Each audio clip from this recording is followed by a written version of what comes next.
E era isso que Isaías estava falando quando ele falou nesse texto de verso 9, quando ele diz: não és tu aquele que cortou em pedaços a Raabe e feriu o dragão. Quando ele estava falando, querido, de Raabe e o dragão, ele não estava falando daquela mulher que morava no alto daquele muro de Jericó, não.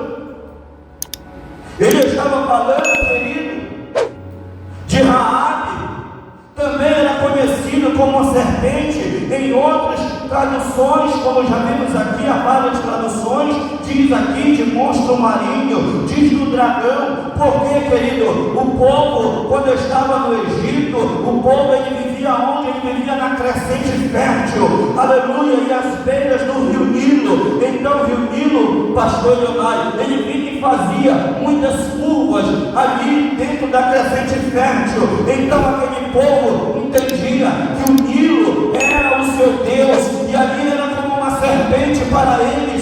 Louvado seja o nome do Senhor. E aquele povo depositava a sua fé no rio Nilo, ele depositava a sua fé em aquele Egito que tinha conhecimento, em aquele Egito que tinha os seus deuses. E por isso o texto diz: não és tu que cortou a Raabe. E se nós formos olhar, aleluia, para o texto, quando o Senhor vai destruir o Egito e os seus deuses, ele vai mutilar a Raabe e a serpente 10 vezes, porque o Senhor, ele coloca ali, aleluia, as 10 pragas. E este pastor Elai, o Senhor, ele cortava aquele rio Nilo 10 vezes, ele destruía com, aleluia, as pragas, ia dizendo, a cada vez que ele cortava uma praga, ele dizia: eu sou Deus, o Egito não é para vocês, eu sou o Deus que destrui as coisas humanas, e mostro que eu sou Deus.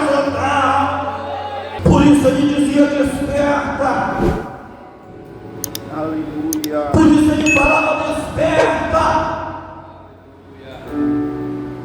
Por isso ele dizia: eu tirei vocês do Egito, desperta. Lembra daquilo que eu fiz lá no passado? Lembra quando vocês estavam cercados, aleluia, diante do mar, onde o faraó vinha, aonde eu tirei vocês, aonde você não tinha saída? Eu ainda sou o caminho, a verdade e a vida.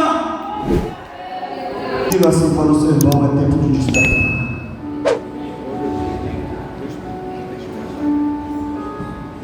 É tempo de despertar.